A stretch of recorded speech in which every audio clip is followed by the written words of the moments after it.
dando início à nossa série de reportagens, porque no próximo dia 18 de junho é comemorado o Dia Nacional do Orgulho Autista. Então, nós vamos começar a conversar agora com ela, que faz parte do Conselho da Pessoa com Deficiência de Cubatão, também milita em outras áreas aí relacionadas às pessoas com deficiência. Pamela Ferreira. Pamela, boa tarde, prazer tê-la aqui no Espaço da Inclusão, tudo bem? Boa tarde, Felipe.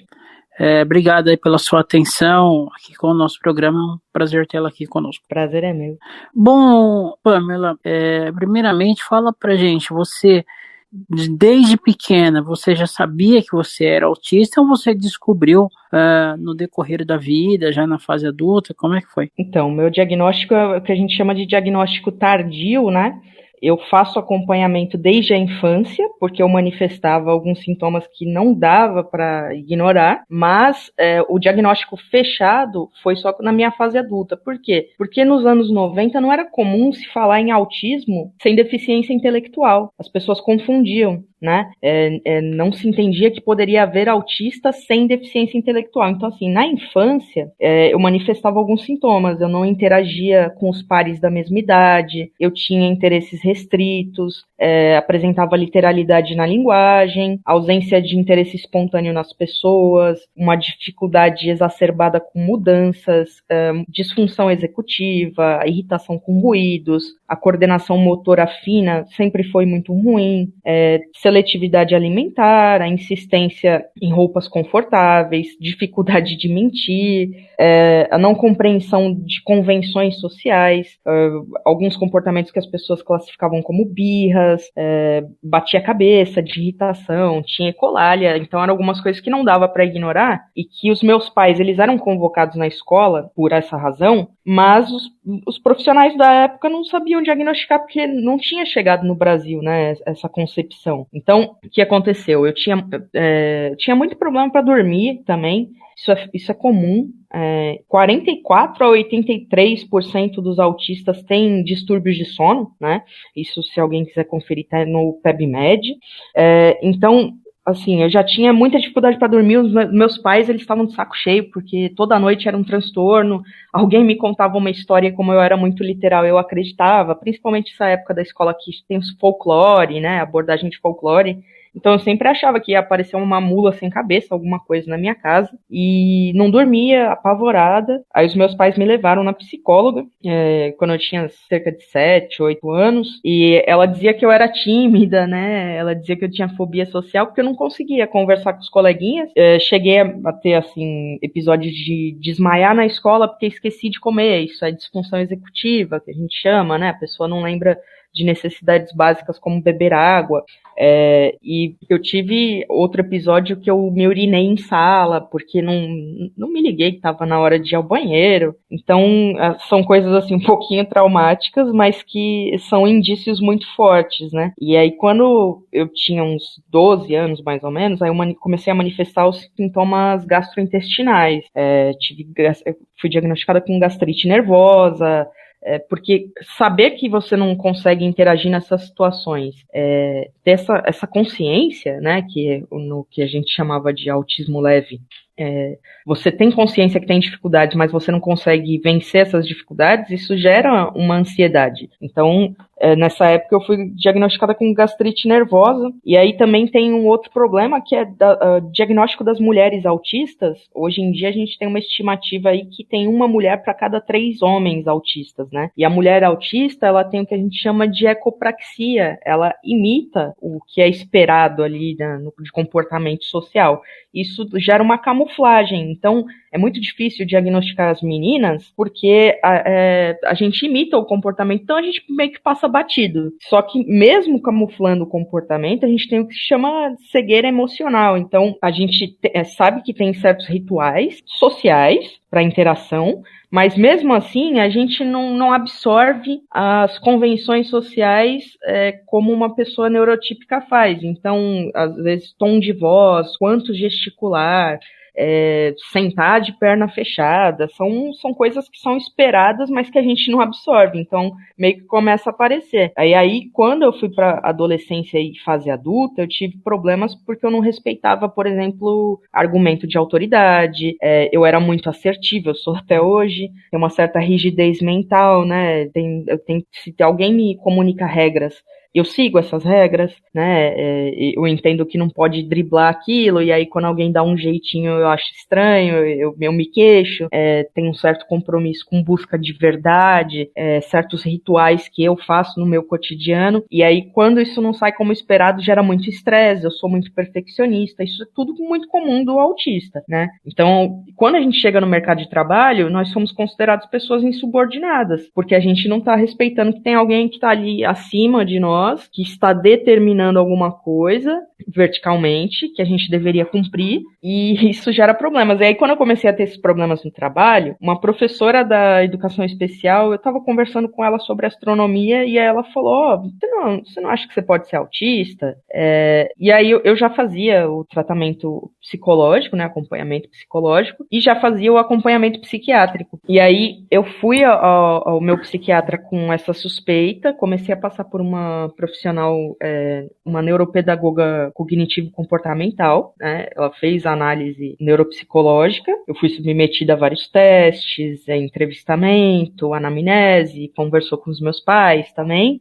E depois disso ela fez um relatório, esse relatório passou para o meu psiquiatra, e depois eu passei por mais 3 psiquiatras, que era da Junta Médica do Trabalho, para confirmar o diagnóstico, e aí fecharam, né? Mas isso eu já tinha 22 anos, se eu não me engano. Então eu passei por muita coisa ali que não precisava se eu tivesse o diagnóstico correto e o suporte adequado. E depois que você teve seu diagnóstico fechado nesses 22 anos, como é que foi para você girar a chave e entender, não, eu sou autista e a partir daqui eu vou ter que me adaptar em alguns sentidos e me comportar de uma maneira que os outros entendam que eu sou autista? Então, acho que para todo mundo que vem o diagnóstico tardio tem uma sensação de alívio, porque, olha, tá justificado porque que eu sinto tanto desconforto, porque é tão difícil eu me adaptar, né? E também tem uma certa tristeza, vem uma tristeza quando você tem o diagnóstico, porque, assim, olha, essas dificuldades que eu tenho, eu posso trabalhá-las, mas vai ter um limite para isso, que eu não vou conseguir superar e eu não vou conseguir ser como as outras pessoas, as neurotípicas. Então, conforme o tempo foi passando, porque aí eu comecei a investigar, né, o autista, quando ele tem um hiperfoco, ele começa a ler tudo a respeito daquilo, e eu comecei a ler sobre o assunto, e depois eu comecei a ver que, olha, não é exatamente que a deficiência ela está em mim, que as coisas elas são mal estruturadas para pessoas como eu. Então, a deficiência ela está nas barreiras que eu encontro. E hoje em dia eu tenho isso muito claro para mim, mas foi um processo doloroso, porque todo lugar que você pede para ter uma adaptação, aquilo parece que você está pedindo para fazer chover ou fazer sol, né? Ninguém quer. As pessoas que você conhece ficam questionando o diagnóstico, se está correto mesmo. Mas você nem parece autista. Acho que todo autista que é funcional, assim, que tem uma certa autonomia, ele escuta isso, né? Nossa, mas você não se balança. Mas você consegue falar como todo mundo. Então, as pessoas, elas não entendem o que é autismo e elas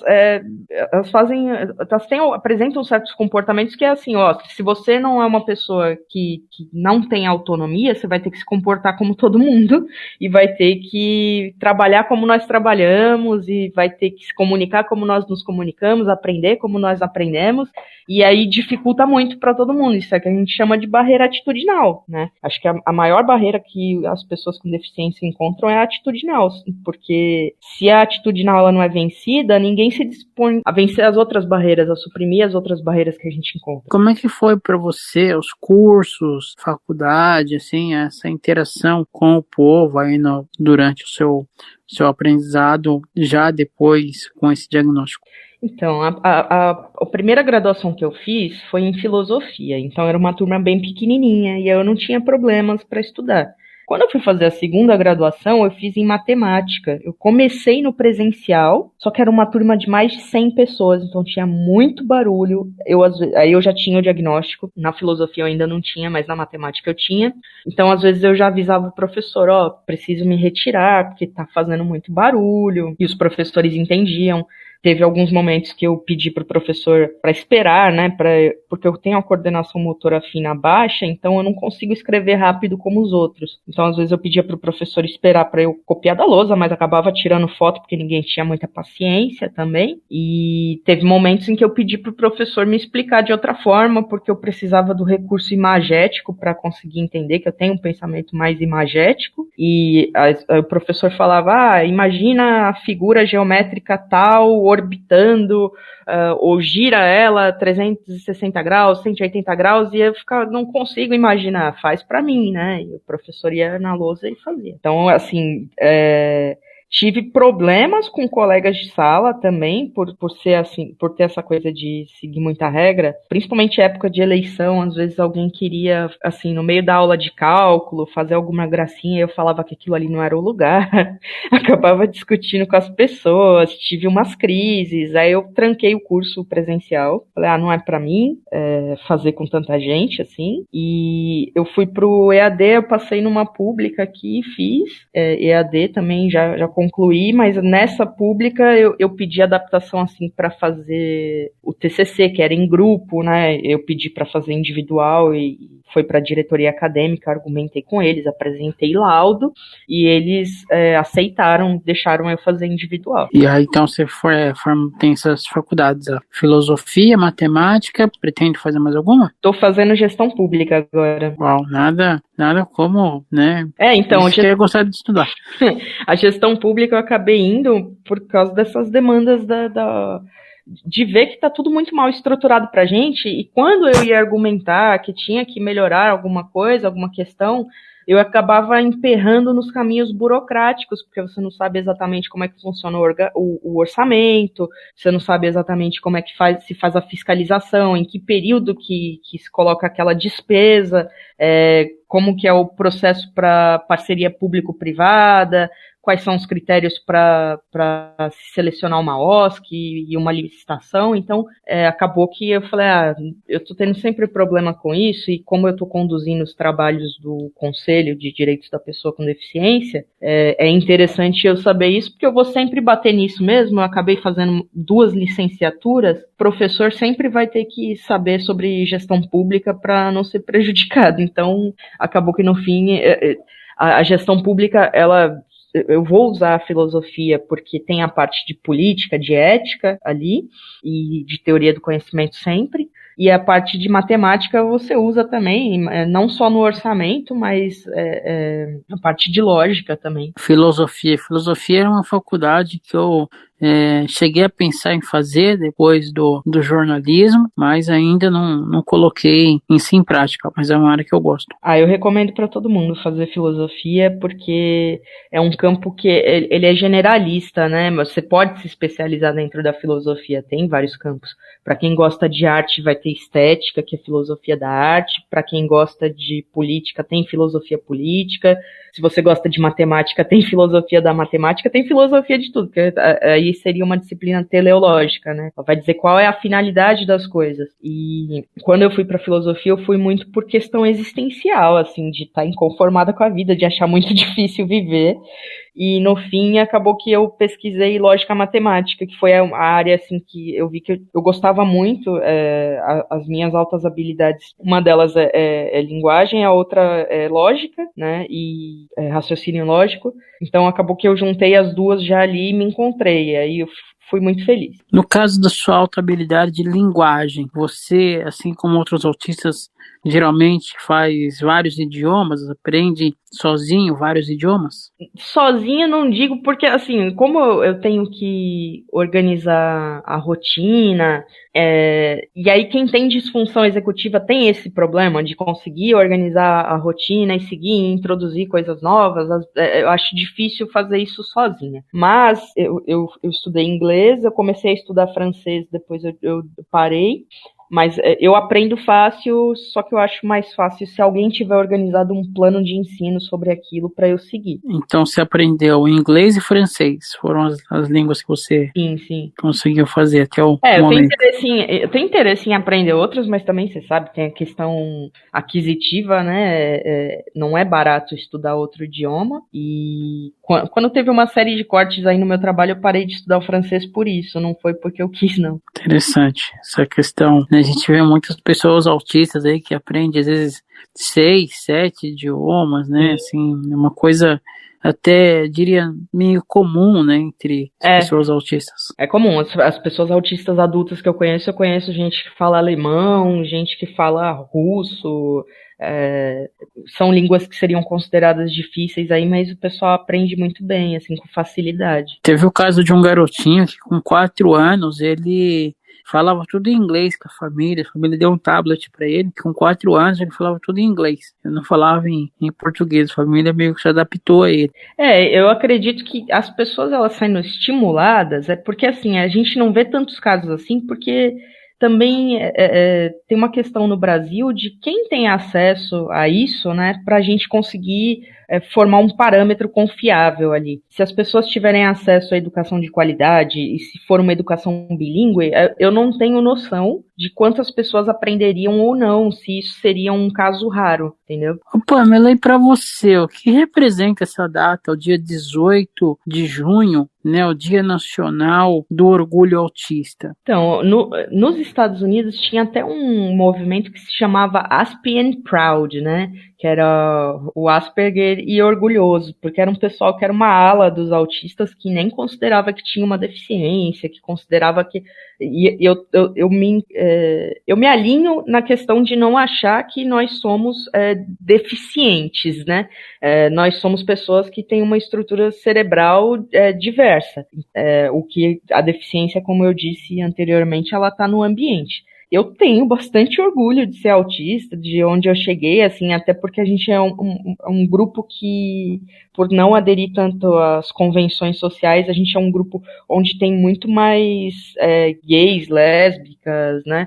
E eu sou lésbica, então, assim, é um grupo que eu fico confortável, acho que são pessoas que não têm preconceito com as outras, são pessoas que buscam ser justas, assim. Às vezes as pessoas têm uma concepção de que nós somos ingênuos, não é porque a gente é ingênuo, é porque a gente quer justificativa para uma forma de agir, né? Então, eu tenho muito orgulho de ser autista e ter conquistado as coisas que eu conquistei com tanta dificuldade, assim, em meio às outras pessoas, mas tenho muito orgulho de ter esse senso de justiça, de não julgar previamente as coisas, de buscar sempre aprender mais, de buscar que as outras pessoas também consigam a inclusão, não só da minha deficiência, né, que todo mundo tenha oportunidade. Acho que os outros autistas que eu conheço são muito parecidos comigo nesse aspecto, então eu diria que nós somos um grupo assim que é legal de fazer parte, assim, a gente encontra muita dificuldade, mas eu gosto muito de fazer parte desse grupo. Aliás, é legal também pra gente que não é autista, mas que tem a oportunidade de estar convivendo, conversando também nesses anos aí que eu tô com o espaço da inclusão. Eu estou em alguns grupos no WhatsApp também de pessoas autistas, tá? Aprendendo cada dia um pouquinho mais aí sobre a classe. Na sua opinião, nessa data aí do orgulho autista, o que vocês teriam nesses últimos anos assim para comemorar em relação a essa data e para melhorar? Para comemorar, acho que a gente tem a LBI, tem a Lei Berenice Piana, né, que a gente foi equiparado às outras pessoas com deficiência. O autista, para efeitos legais, ele é considerado pessoa com deficiência, então isso é recente, é uma grande conquista. Hoje em dia a gente também está incluído nas cotas para universidades, a gente tem essa reivindicação. E aí, para melhorar, né, já complementando, tem a questão do profissional de apoio na sala de aula, para a gente conseguir desenvolver plenamente como ser humano. Acho que está faltando isso, mas a Lei Berenice Piana, ela trouxe muitos ganhos. O que precisa é que seja executado o que está na lei, né? Se for executado, acho que a gente vai ter uma vida muito mais tranquila. Hoje em dia, a gente tem que reivindicar também a clínica escola, Se fala muito em crianças autistas, anjos azuis, né? Eu não gosto disso, acho que tem que melhorar. Anjo azul traz a ideia de que os autistas são homens e de que nós somos crianças, infantiliza o autista. E aí, quando ele cresce, ele não some, né? Então, assim, a gente tem dados hoje em dia de que o índice de suicídio entre autistas, sem prejuízo cognitivo, sem deficiência intelectual, é 9 vezes maior do que das pessoas neurotípicas. Isso é uma coisa que tem que melhorar. Como que isso vai melhorar? A gente precisa de política pública, a gente precisa de atendimento para os jovens e adultos, no CAPS, por exemplo, né, de um atendimento especializado. A gente precisa que os profissionais se atualizem. E isso está muito deficitário ainda. Muitas vezes você vai ver que o autista adulto ele acaba chegando muito mais atualizado do que os próprios médicos quando vai tratar do tema, e a gente acaba encontrando uma resistência dos médicos quando a gente vai falar, por exemplo, do eixo microbiota, cérebro-intestino, que é muito comum que os autistas tenham problemas intestinais, né? Então, a gente encontra muita resistência para receber o tratamento adequado e para ter qualidade de vida. A expectativa de vida da gente é muito baixa em relação à população que não é autista. Então, eu acho que nesse sentido da saúde emocional precisa ser trabalhado. A gente precisa dar o suporte para ter autonomia, né? Que aí seria a moradia assistida, que é um projeto que está lá na lei, mas você não vê quase em município nenhum um autista adulto que tenha problemas com a família, não tenha vínculo familiar, ele não consegue viver sozinho ali, porque não tem a equipe multidisciplinar, nem tem o lugar para ele morar. A gente tem alguns estudos que apontam que há uma incidência alta de autismo, maior do que na população que não é pesquisada, entre pessoas em situação de rua, né? E aí, por que esse autista virou pessoa em situação de rua? Provavelmente ele não teve o suporte adequado. Então, nesse sentido, eu acho que deveria melhorar muito. Tem muita coisa para brigar ainda. E no seu caso, como que foi depois que você teve o seu diagnóstico? Como é que foi para sua família, as pessoas que estavam ao seu redor, a questão do suporte para lidar com você? Então, a minha família, assim, a minha mãe, ela fala que ela sempre soube que tinha alguma coisa, né, diferente, assim, porque eu sempre fui muito ensimesmada, assim, eu sempre gostei muito de ler, eu aprendi a ler quando eu tinha 3 anos e meio, né, e sempre fui interessada em tópicos muito específicos, como numismática, heráldica, fatos históricos e expressões populares, porque eu não entendi, então eu queria a justificativa daquilo, por que usavam. Como que isso mudou? Olha, no ambiente de trabalho não mudou muita coisa não, a minha chefia me botou à disposição, eu tive que mudar de ambiente de trabalho, né? A princípio não fui para nenhum lugar que fosse adequado, e aí eu comecei outras brigas, porque a coisa mudou, né? Eu comecei a brigar por adaptações razoáveis. Não tem uma definição de quais são as adaptações razoáveis que a LBI fala, cada caso é um caso. E aí, como eu tô no setor público, eu sou servidora, eu briguei muito para ter direito de não fazer atendimento a público, que é uma coisa que é super imprevisível, que as pessoas elas ficam exaltadas, tem muito barulho, né? Então, assim, eu fui pautando e brigando individualmente. E a minha mãe, ela dá bastante apoio. O meu pai, ele é professor, mas ele não gosta muito de falar sobre esse tema. Assim, eles são separados. Ele não gosta de abordar isso. Assim, quando alguém fala que eu sou uma pessoa muito inteligente, ele gosta, mas quando é pra falar da deficiência, não. E aí eu entendo que tem um processo de luto também, né? Dos pais em relação à expectativa que eles têm dos filhos. Os meus irmãos são tranquilos, até porque, assim, eu ter o diagnóstico facilitou, por exemplo, que o meu sobrinho tivesse o diagnóstico. Ele é autista, ele tá tendo tratamento desde pequenininho. A minha irmã e minha mãe falam que ele manifesta os mesmos comportamentos que eu tinha quando eu era criança, de ficar irritado, de botar a mão na cabeça porque tá aborrecido. assim, de se estressar muito quando tem barulho, de não comer certas coisas por causa de textura.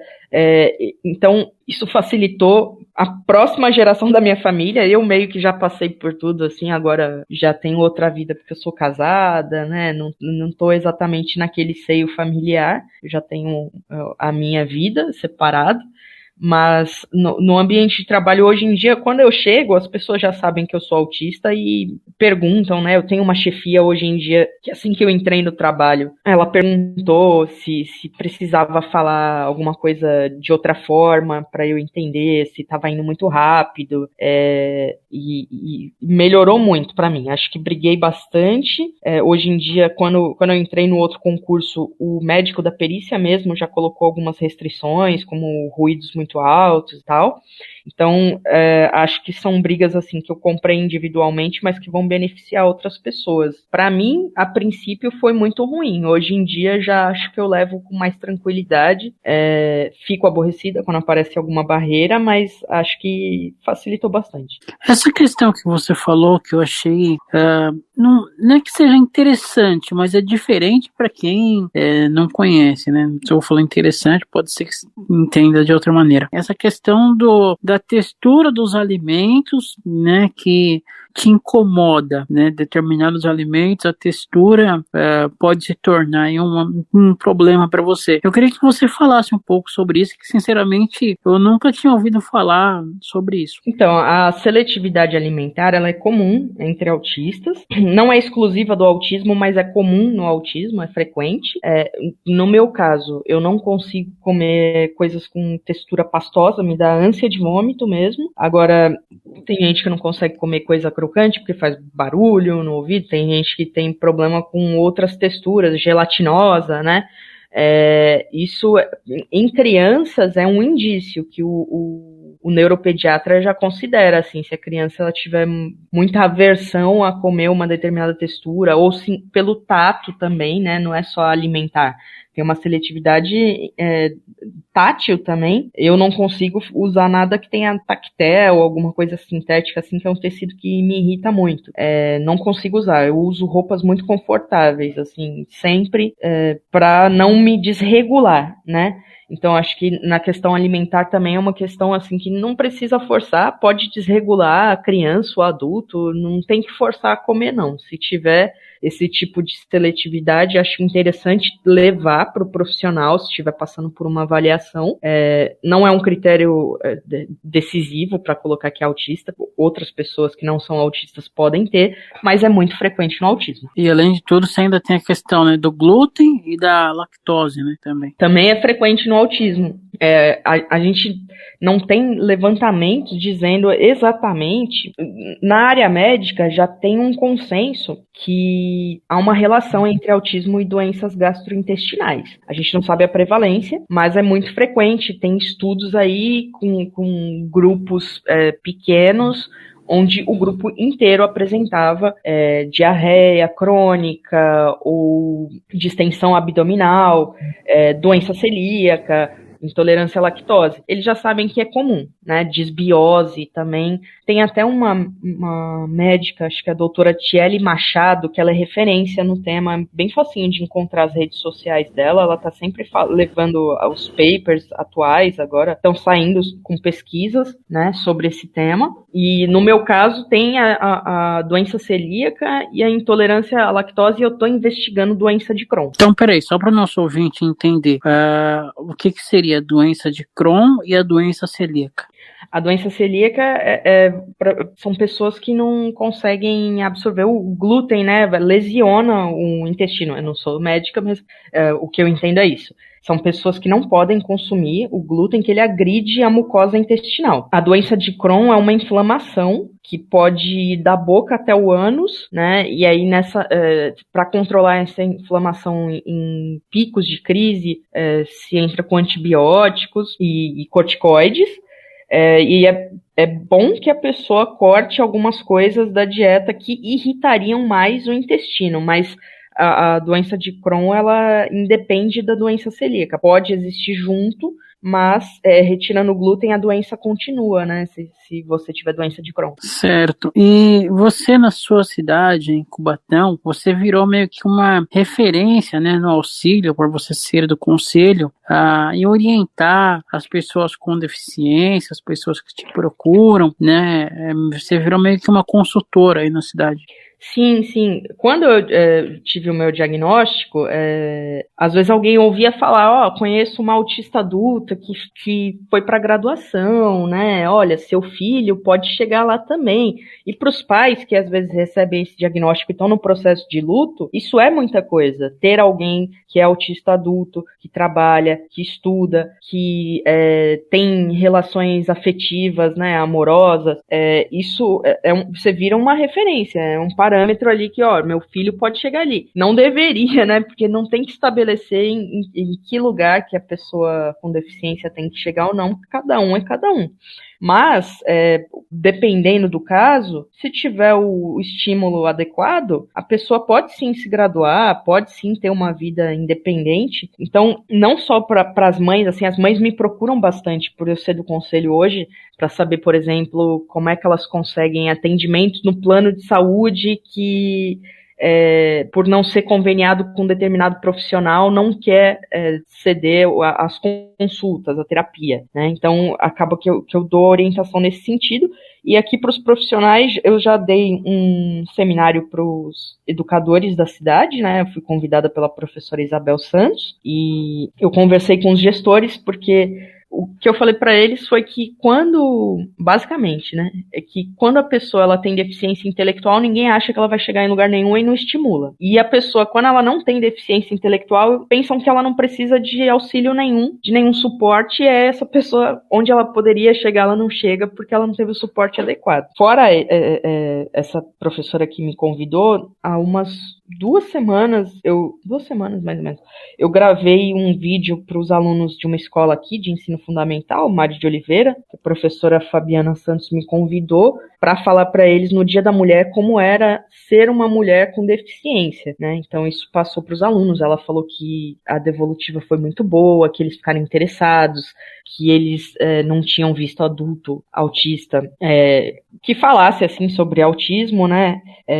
E também falei com os doutorandos da Unesp de Rio Claro, de Educação Matemática. Eu fui convidada pelo professor Maxwell Gonçalves, que ele me dava aula na matemática. Conversei com esses professores, eu falo muito, né? Então, acabou que era para eu falar 20 minutos, eu fiquei mais de 1 hora falando com eles. Eles querem marcar uma outra data para eu falar mais sobre autismo e aprendizagem de matemática. Quando eu estava fazendo a graduação, eu também fiz um projeto integrador com o professor Carlos Fabre sobre adaptações para as pessoas no TEA, falando sobre ambiente, postura profissional e os materiais adequados para maximizar a aprendizagem. Também fiz uma extensão universitária na Unifesp sobre o uso de canabinoides no tratamento de indivíduos no TEA. Então, quando eu fui ampliando esse leque de interesses a respeito do autismo, outras deficiências, eu fui articulando com mais pessoas, acabou chegando muita gente para mim. Então, às vezes alguém chega, é adulto, e fala, olha, eu desconfio que eu tenha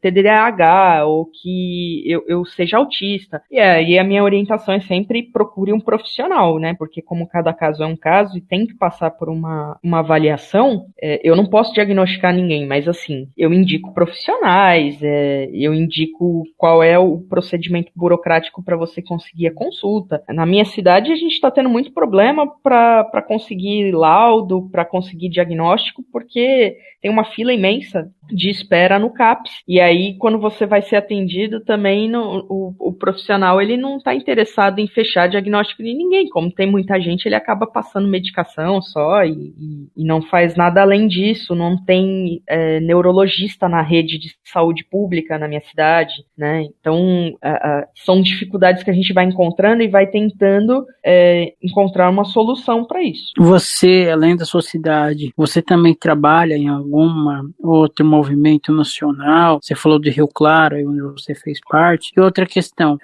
quais são os mitos e verdades, já que você falou da canabinoide, da cannabis e da canabinoide, assim, nessa questão da pessoa autista? Então, eu faço parte da Frente Nacional de Mulheres com Deficiência hoje, e além desse movimento, eu articulo assim em grupos de autismo. Quando alguém vai tirar alguma dúvida sobre legislação, eu sempre me disponibilizo para responder. Ou sobre pais assim que estão muito desesperados, às vezes a gente dá uma orientação paliativa ali até ele conseguir um atendimento, né, para resolver uma questão pontual. Olha, é mito que o uso do óleo seja alguma coisa que vai deixar a pessoa inebriada, né?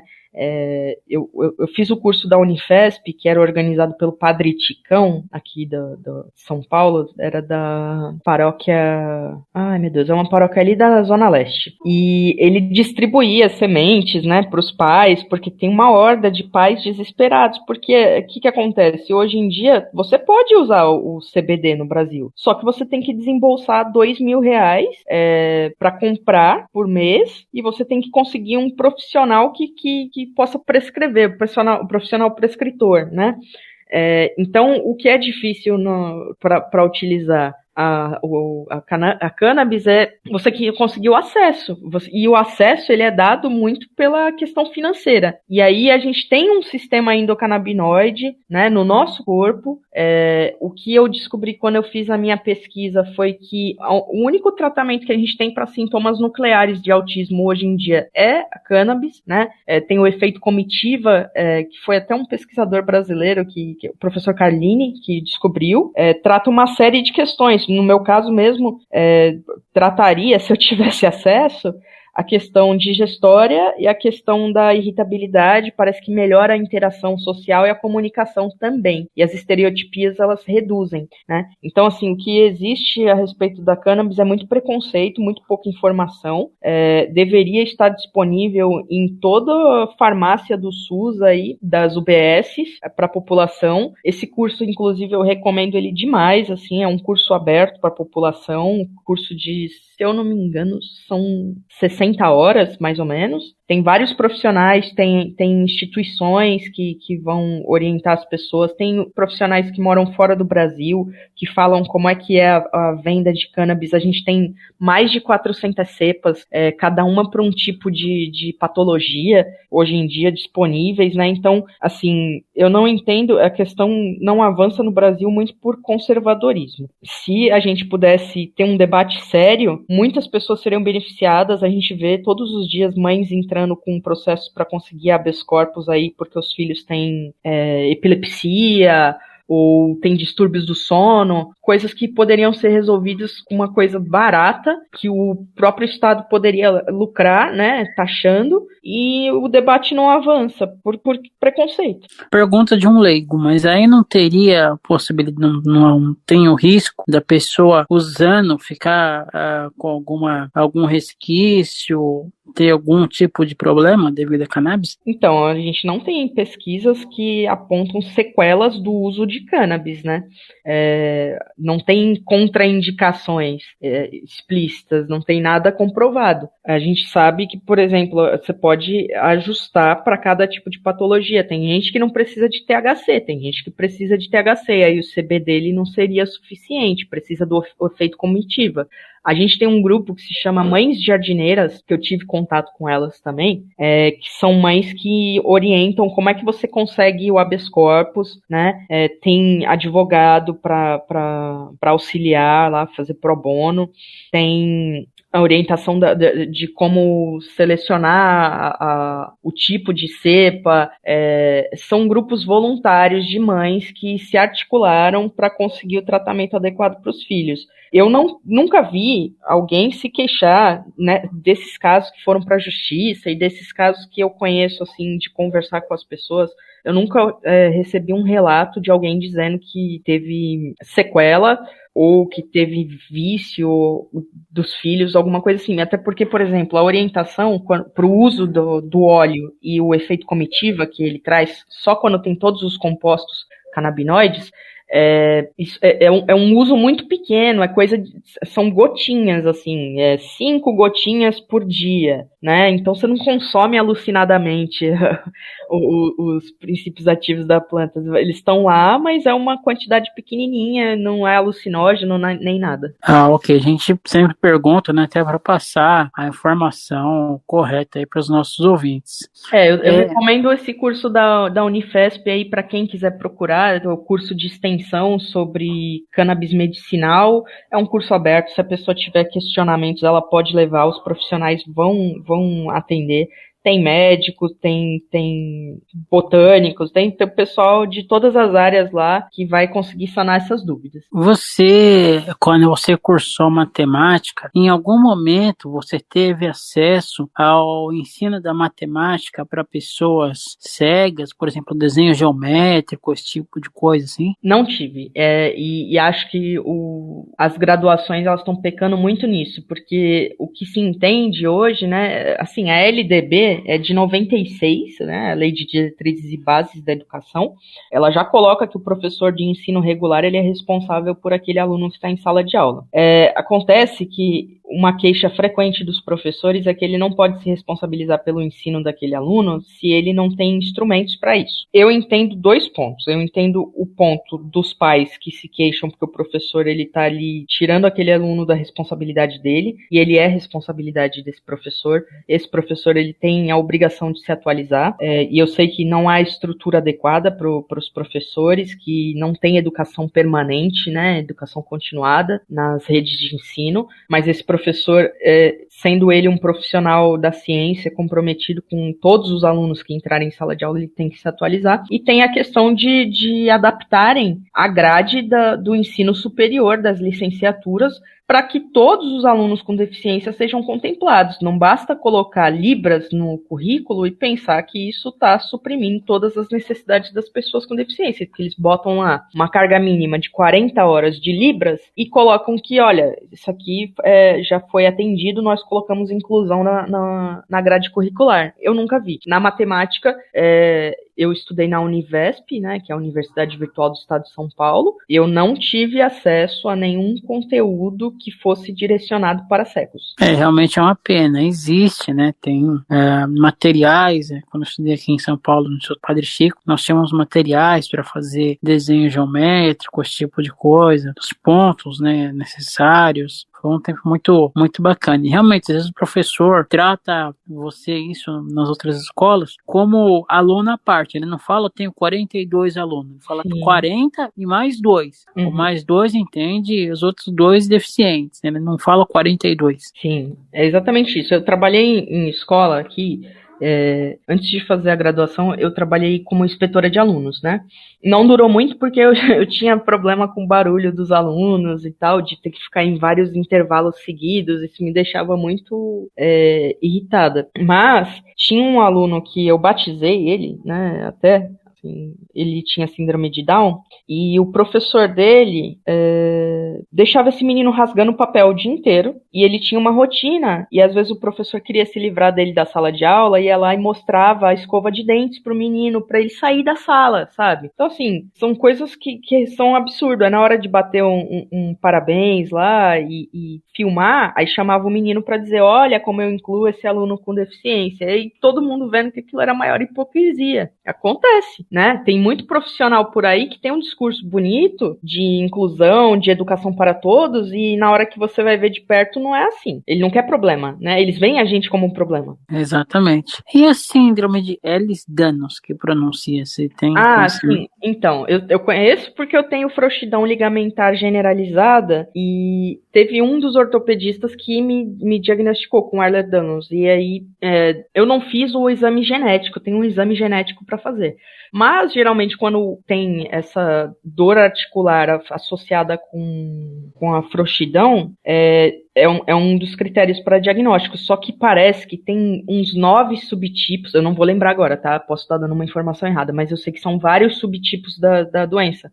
ela tem uma mutação de colágeno, as pessoas. Então, assim, tem gente que manifesta na pele, que é uma pele muito elástica, tem gente que tem esse problema nas articulações, tem gente que tem problema, uma alteração no coração e nos olhos. Então, assim, são vários órgãos, e aí quando as pessoas, você encontra muitos profissionais que não vão nem ter ouvido falar disso direito, e se você vai dizer, olha, eu tenho um problema intestinal que pode estar associado com isso, o cara dá risada da sua cara e fala assim, você procurou o quê? No Google? Ele não sabe do que ele está falando. Hoje em dia, quando a gente entra nos consultórios, o que a gente encontra são vários profissionais que eles olham no celular a definição de alguma patologia, ou de medicação, qual é a dose recomendada, mas se você procura no Google, ele te desqualifica. Então, tem alguma coisa errada, né? Precisaria ter um atendimento mais humanizado e que os profissionais eles se atualizassem frequentemente. No Brasil, tá difícil. Pois é, pior que essa síndrome, igual você falou, se manifesta de várias formas, né? E traz aí vários problemas, né, para quem tem. É uma vida difícil. A pessoa vai passar a vida inteira passando mal, tem ali um perigo de ter uma patologia cardíaca que não diagnosticada, e o médico não dá atenção. No Brasil tem várias patologias que a gente vê uma saga, né, de anos para a pessoa conseguir fechar um diagnóstico, simplesmente porque os médicos não pediram um exame porque eles consideravam que era caro. Eu, por exemplo, o meu diagnóstico de doença celíaca, ele poderia ter vindo muito antes, porque não é de agora que eu tô indo ao gastroenterologista. Eu vou ao gastroenterologista a vida inteira, e ninguém teve a decência de pedir uma endoscopia digestiva alta com biópsia. Se eles tivessem pedido com biópsia, eles iam ver que na microscópica dava uma alteração, que tinha uma inflamação. Mas ninguém pedia, e como não tinha alteração macroscópica, aí eles desconsideravam. Eu ia para no hospital quando estava com a inflamação muito alta, porque dava alteração no sangue, me internavam, me enchiam de corticoide, mas ninguém sabia o que era. Ô, Pamela, hoje em dia você pensa em dar aula a nível universitário? Universitário eu não sei, mas eu passei num concurso agora e eu devo dar aula de matemática para fundamental. Aí, assim, lógico, eu considero fazer um mestrado e, se der tudo certo, acabar no nível universitário depois. A pergunta que não quer se calar, você tendo problema com barulhos, né, assim, com muita gente, como que você pretende lidar com tudo isso? Então, eu tenho dificuldade com situações que são absolutamente imprevisíveis, de pessoas exaltadas, de barulho descontrolado, um ambiente que não tem controle nenhum. A sala de aula é um ambiente que eu domino bem. Por quê? Primeiro que eu sou uma profissional que eu sou muito aberta a dizer quando eu não sei alguma coisa, eu sou curiosa, eu pesquiso, eu trato os outros com decência, eu trato os outros bem. E eu já dei aula, né? Eu dei aula no Educafro, de filosofia, dei aula em cursos técnicos também, e eu fui homenageada numa das escolas que eu trabalhei, porque um amigo meu faleceu e eu não queria deixar os alunos sem aula, e acabou que eu fui homenageada deles na formatura de fim de ano. Como eu trato os alunos bem e como eu sou receptiva às dúvidas deles e eu mesma sou, assim, muito curiosa, eu faço um planejamento de aula que dá espaço para isso. Só de eu ter essa postura, acho que eu já estou na frente de vários profissionais. A questão do barulho depende de quanto barulho é, porque assim, o professor ele não trabalha por hora relógio, ele trabalha por hora aula, né? Eu não preciso pegar uma carga de 200 horas, que eu trabalharia 8 horas por dia aí, um pouquinho mais, eu não preciso pegar essa carga extensa. Eu posso pegar uma carga de 100 horas mensais aí e trabalhar menos que meio período, assim, presencial, em sala de aula. Então, assim, é um tempo que eu me preparo, que eu coloco na minha cabeça, que é um tempo que vai ter barulho, que vai ter discussão. E eu sou uma autista que eu não sou a autista que gosta de ficar reclusa. Eu gosto de interagir com as pessoas, só me cansa, mas eu gosto muito de interagir, eu gosto de trocas, eu gosto de diálogo, né? Então, é um ambiente que me empolga. Quando eu dava aula para curso pré-vestibular, eu saía do curso com a camisa pingando de suor, assim, porque era um negócio que me deixava, assim, extasiada. Eu preparava a minha aula ali antes, deixava o conteúdo para os alunos online, chegava lá também o presencial conversava muito com eles, e aí eu tinha turma assim de 13 a 67, 68 anos. E eu levava isso numa boa. Eu acho que muito porque eu respeito as pessoas, assim, os adolescentes principalmente é uma turma que o pessoal não gosta muito de dar aula, e eu gosto da curiosidade que eles têm, né? São pessoas, assim, que ainda estão questionando as coisas que elas não estão fechadas. Acho que eu tenho mais problema com quem tem muitas convicções para lidar no cotidiano, que seria pessoas, assim, de atendimento ao público. Geralmente as pessoas, elas têm convicções fechadas, né? Elas não estão ali para aprender nem dialogar com você, elas estão para demandar alguma coisa. Aí eu acho que é uma situação totalmente diferente. Sala de aula é uma coisa que eu me saio bem. Eu conheço bastante professor autista, inclusive. Eu fiz estágio numa escola recentemente que tem um professor de curso técnico que é autista. Realmente tem alguns. Tem a Luciane Viegas, aqui de São Paulo, né, que inclusive tem o movimento Vidas Negras, PCD Importa. Tem a Gisele Nascimento, que ela desenvolveu uma metodologia de aulas no Rio de Janeiro. Tem alguns professores autistas que inclusive nós já conversamos aqui no Espaço da Inclusão. Você já teve a oportunidade de dar aula para algum aluno autista? Sabe que eu não sei? Pode ter tido algum no meio ali, mas não que eu conhecesse.